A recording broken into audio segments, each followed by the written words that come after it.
আসসালামু আলাইকুম, সবাই কেমন আছেন? আশা করি সবাই ভালো আছেন। আমি আপনাদেরকে আজকে দেখাবো আমি রাতে কি দিয়ে ডিনার করলাম। তো সেই জন্য আমি নিয়ে নিয়েছি একটি 3টি ডিম, তারপর সুন্দরবনের হানি, এটা আমি ঘরের বাজার থেকে অর্ডার করেছিলাম। আর এটা হলো আড়ংয়ের দুধ এবং এটা হলো পাউরুটি।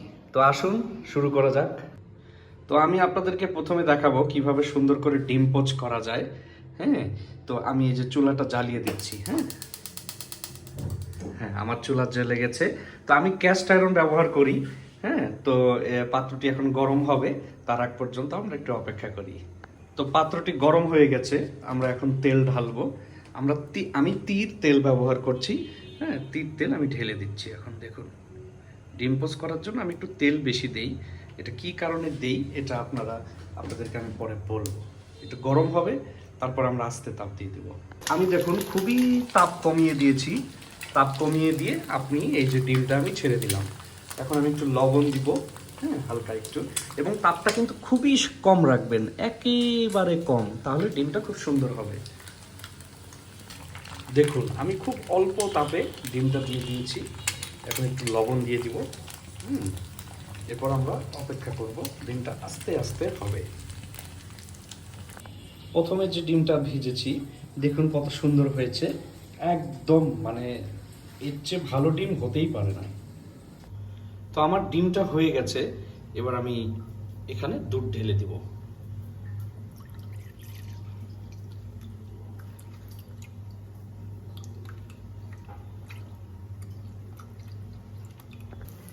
এটা আমার তৃতীয় ডিমটি, দেখুন কত সুন্দর হয়েছে একদম।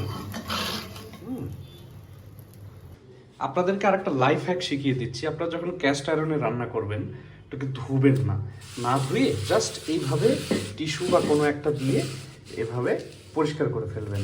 হ্যাঁ, এতে ভালো থাকবে ক্যাস্ট আয়রন এবং রান্নাও পরবর্তীতে খুব সহজে করতে পারবেন। হ্যাঁ, আমাদের ডিনার অলমোস্ট রেডি। হ্যাঁ, ডিমগুলো হয়ে গেছে, কত সুন্দর হয়েছে দেখুন। এবং আমরা এখন এই মধ্যে, দুধের মধ্যে অল্প একটু মধু দিয়ে দিব। আপনারা যে কোনো মধু ব্যবহার করতে পারেন, কিন্তু আমি এই সুন্দরবনের মধুটা খুব পছন্দ করি। হ্যাঁ, তো আমি অল্প একটু মধু দিয়ে দিলাম যেন হালকা একটু মিষ্টি হয়।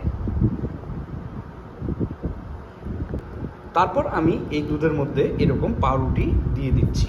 দেখুন, হ্যাঁ, এই পাউরুটিটা দুধটাকে পুরাটা নিয়ে নিবে এবং এটা খেতেও খুব সুস্বাদু হয়। তো এই তো আমার ডিনার রেডি হয়ে গেছে, এখন আমি খাবো। দেখুন এই ডিমটাকে আমি প্রথমে এই যে এরকম সুন্দর করে পাউরুটির উপর দিয়ে দিলাম, তারপর আরেকটা পাউরুটি দিয়ে আমি এইভাবে ঢেকে দেব। এখন আমি এটাকে খাবো। দেখুন এই যে আমার এটা তৈরি হয়ে গেছে, এখন আমি এটা খাবো। হুম হুম সুপার। আপনারা অবশ্যই এটা বাসা ট্রাই করবেন। ব্যাচেলাররা এভাবেই খায়।